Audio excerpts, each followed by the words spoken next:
I'm Anna, and I'm a freshman at the University of North Carolina, Wilmington.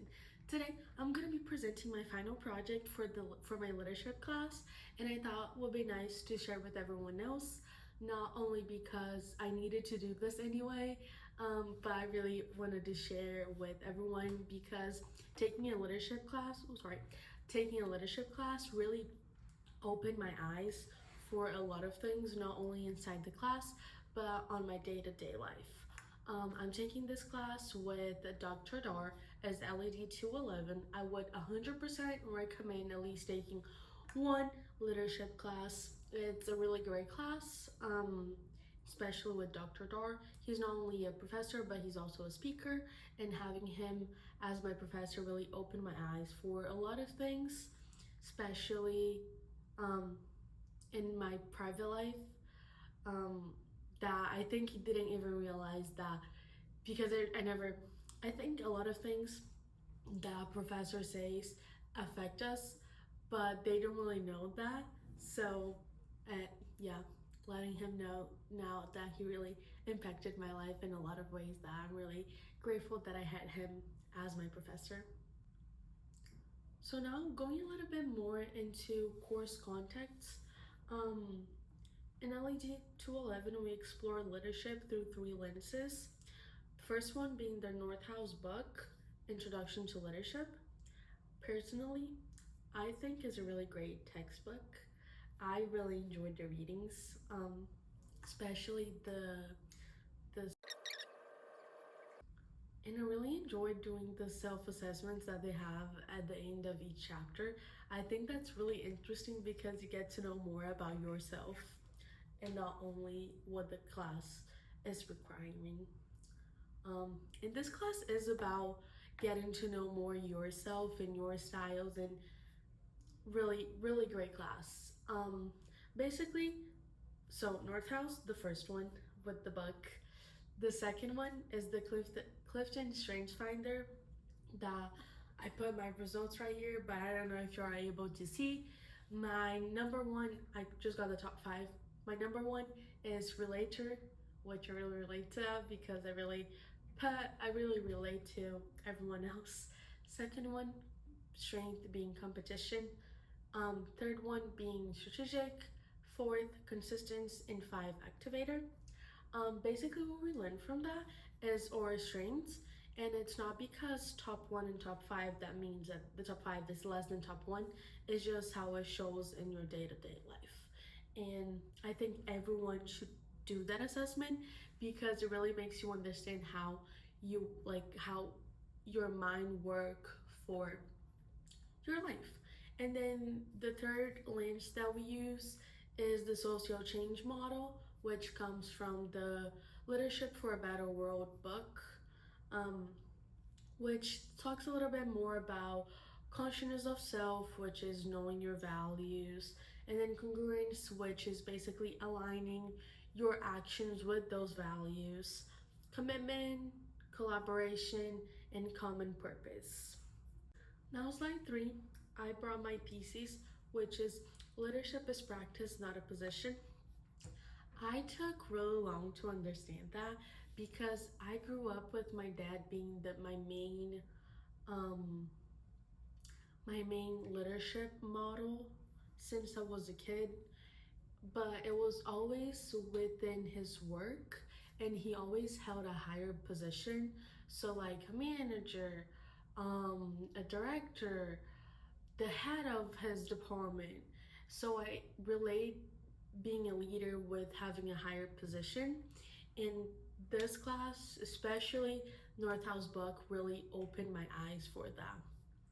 Northouse in chapter 2 explained trait theory and highlights qualities like intelligence, self-confidence, determination, integrity, and sociability as central to effective leadership. These aren't about titles, but about how you show up as a person and how you show up as a leader. He also describes the skills approach, which focus on technical skills, human skills, and conceptual skills. Technical skills is about expertise in a task So basically, um, let's see, you have a like you were doing math homeworks.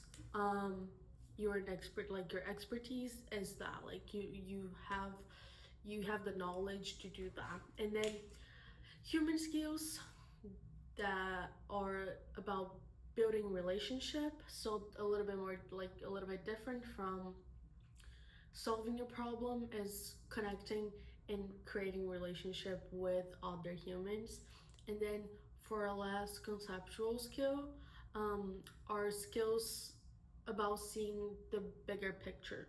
And then in Leadership for a Better World, chapter 2 emphasizes consciousness of self, which is already talked a little bit, but it goes a little bit more with knowing your values and aligning your actions with your values.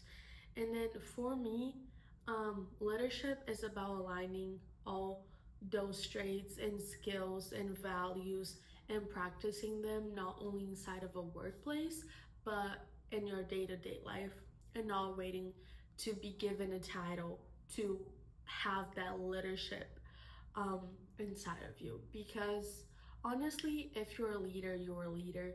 And it doesn't matter if you have a title. I think everyone should be a leader and everyone should work for to be a leader. And then going a little bit more to followership, strong leadership depends on strong and active leaders. Basically, um, without a follower, you cannot be a leader, and without a leader, a follower cannot be a follower. And I think even as a leaders, sometimes we are also a follower, and that doesn't mean that you're less of a leader, but means that you're putting yourself as your followers and you're seeing what your followers expect from you. Um, Northhouse in chapter 6 highlights that the effective followers are active, responsible, and essential to a group success. They don't just follow orders, but they influence leaders by offering feedbacks and accountability. And I think two traits that really, like my traits, my strengths, that really aligns with the followership is relator and competition, because relator makes me build trust and loyalty to people and actually relate to them. And then competition motivates team success. So I'm not just being there, I'm like bringing something with me. And then Leadership for a Better World emphasizes collaboration and common purpose, reminding us that um, leadership is shared. You cannot be a leader if you don't have a follower. And then going now to slide number 5, we're gonna talk a little bit more consciousness of self. Leadership starts with knowing yourself, um, and leadership for a better world starts with talking about consciousness. They define consciousness of self as knowing your values and emotions, um, and they put as the foundation for an authentic leadership.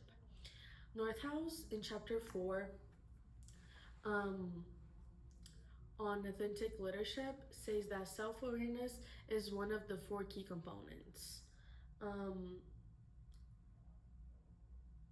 for a good leadership.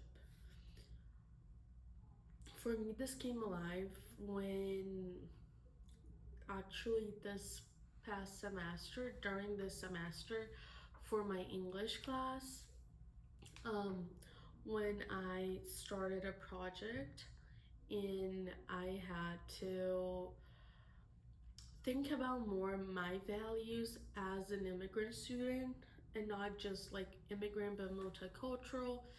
And I actually like I start going over like what I believe, what are my values, and I started a project on healthcare, not healthcare, mental health for immigrants and multicultural students. Um, and that really taught me a lot of things. And one, like, I put some reflection tools. I don't know if y'all can read. I'm sorry, but some that really helped me, and I think that can help you. Is journaling, journaling, therapy, and feedback. Journaling for me is like a big part. I really like to put my thoughts like out of me, like writing them down and being able to go over them, because I feel like I talk a lot, so I put my thoughts out there a lot, but sometimes I don't like think of them because they're just going out. I'm not getting anything back, and like writing them down, it's a really good like way to understand your feelings and your values. Therapy, I think, is the greatest. I think everyone should do therapy. Really helps me, not only for mental health, but getting to know more about you. And then feedback, I think, is the best one, honestly, um, because you can hear from someone else their perspective about you, and that really like helps you to build what you want to be and not only be stuck on that place. And then now going to slide number 6 is congruence. Basically, integrity means actions matches your values. And if you think as congruent as like in a math term, they are two congruent lines. They go side by side. They go together. So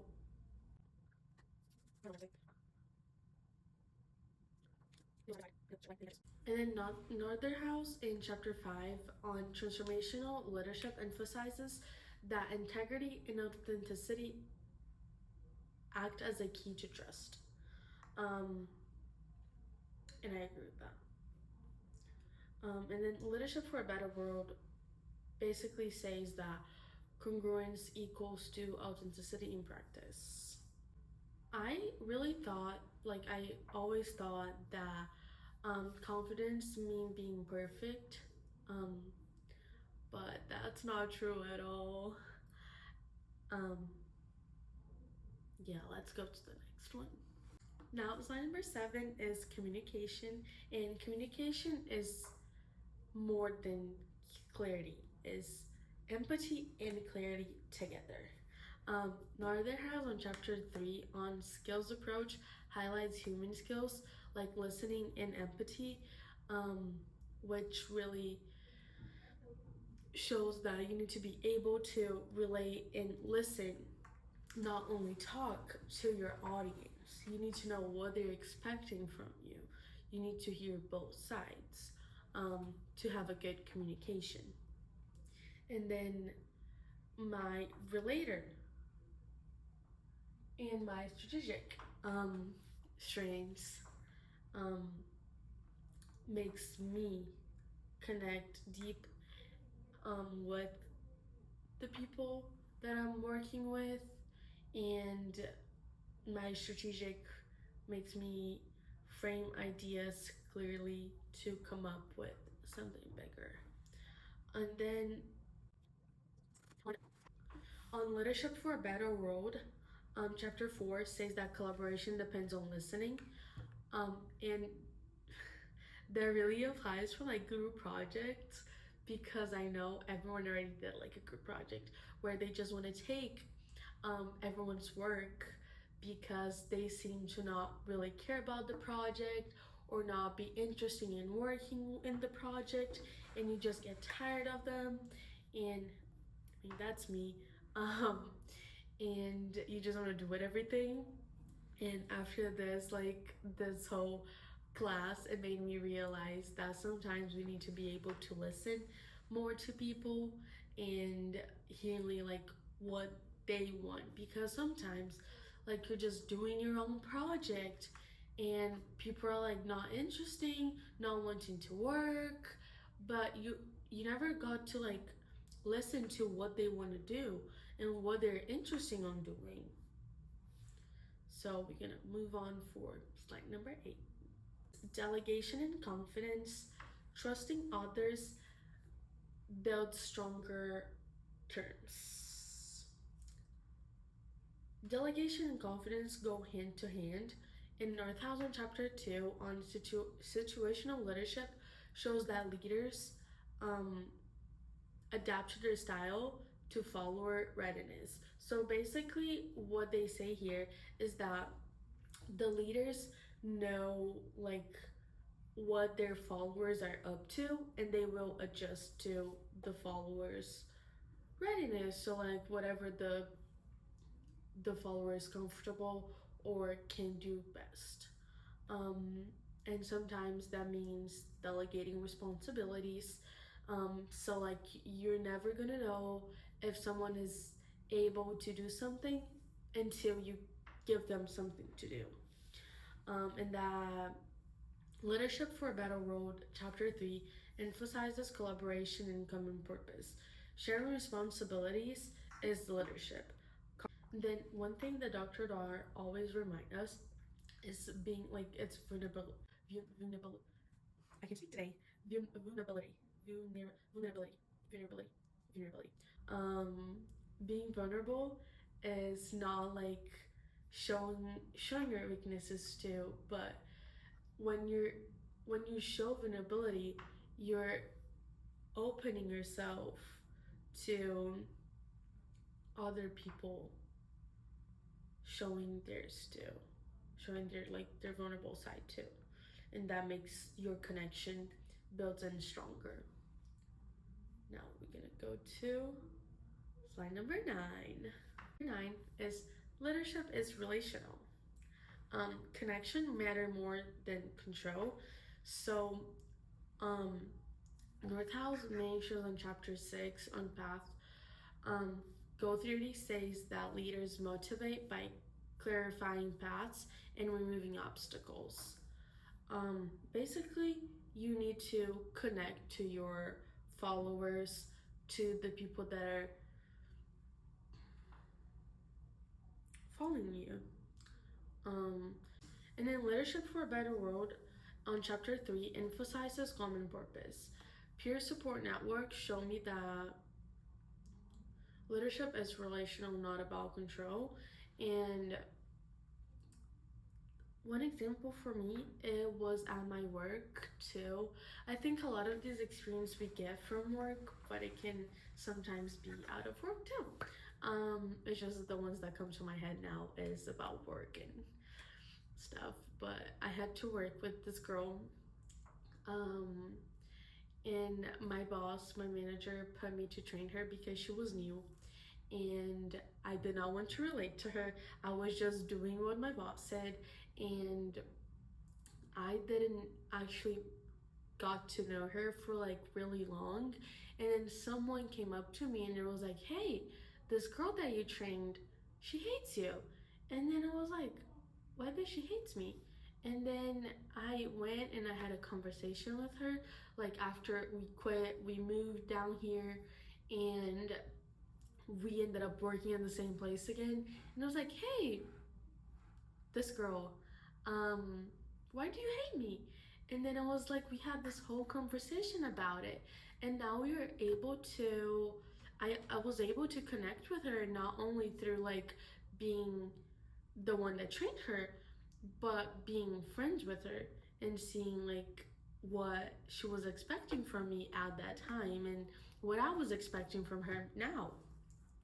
So we're gonna move a little bit more to slide 10. Reflection is essential. I know I already brought this, the twos, but I think that this is such an important topic. Um, so our twos is journaling, therapy and feedback loops. I already talked about that. So we're gonna be skipping that part. And then yeah. So reflection is how leaders grow. Northhausen chapter 4 on authentic leadership highlights reflection as key to self-awareness. Basically, you need to reflect on what you're doing and not just like what are you doing, but what are you doing right and what are you doing wrong, because you can see what you're doing right and keep with those points and try to get better from that, and see where you're doing wrong and fix those points to be a better leader every single day and try to work that out. I have a lot of points that I don't consider myself being a good leader, and I try always to reflect that and try to get better. Um, and then leadership for a better world, chapter 1 talks about consciousness of self requires feedback. And I think that's the main point for a good leadership is reflection. You always need to be thinking about, like, okay, what am I doing right, what I'm doing wrong, and always try to grow. Leadership is about growing. Leadership is about getting better. Leadership is about always, like, my my number two strength is competition. So is that always like competing with yourself to achieve your best, like your best point in life for whatever that might look for you. Now we're gonna be going to slide number 11. Advocacy is leadership. Um, Speaking up for a change is leadership, and this is one point that we talked when classes started, but that never came out of my head. Um, that if you don't speak up about something, nothing will ever change. So you need to speak up, and that shows leadership too, because you're taking yourself out of your comfort zone and trying to speak for everyone else, because a lot of times you might think that, oh, this is just a me thing, and it's not. It's like for everyone else, and everyone else is probably also scared to say things out loud. But it's basically what leadership is showing up to others, is advocating for them, it's speaking up with like your thoughts. And then 9000 chapter 5 on transformational leadership shows that leaders inspire change by raising awareness, and that's basically what I said.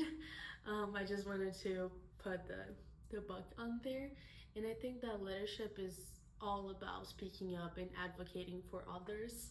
Um, and then leadership for a better world, chapter 2 emphasizes commitment. Basically, sustaining energy for change. You need to support people. And I think I already talked about this example was with my project for mental health for immigrant students. I think I'm working on that project right now, and honestly, I'm loving it because like I get to talk more and research more too about that and bring awareness and speaking up, and that shows leadership too, guys. Now we're gonna go to slide number 12. Slide number 12, sorry, is about how my view changed. And I think already I started talking about how my view changed, but it changed a lot.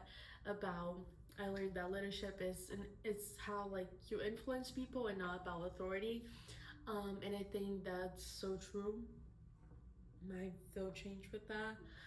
Leadership is influence, not about having a title or anything. In this class, like LED 211 really made me rethink everything that I saw.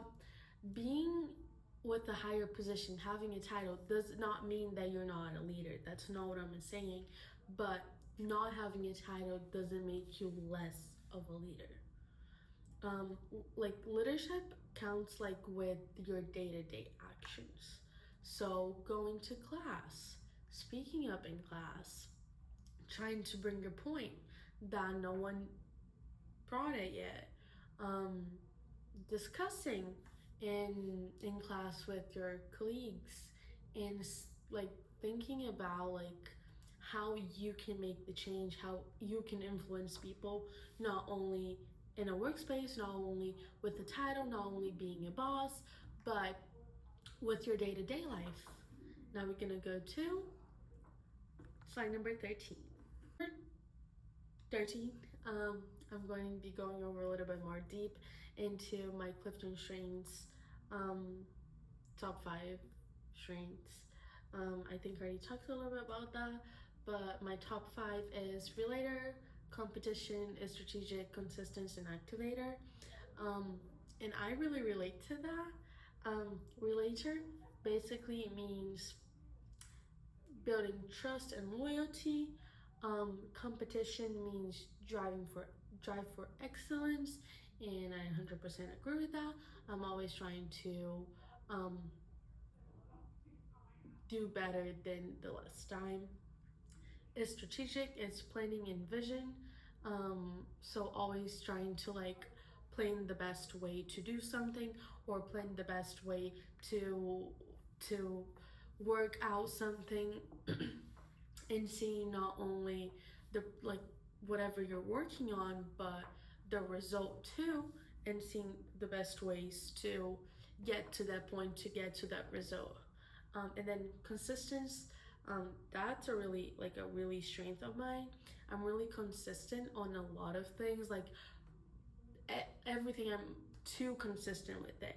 If I start something, I'm gonna be consistent with that for like really long, and if I really like something, I'm just gonna stick with that and consist with that a lot of times.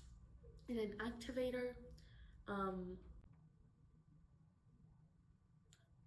activator, sorry guys, um turning ideas into action, basically taking action, not only keeping them on my mind, but going up and acting, coming up with the resources for whatever I might be planning.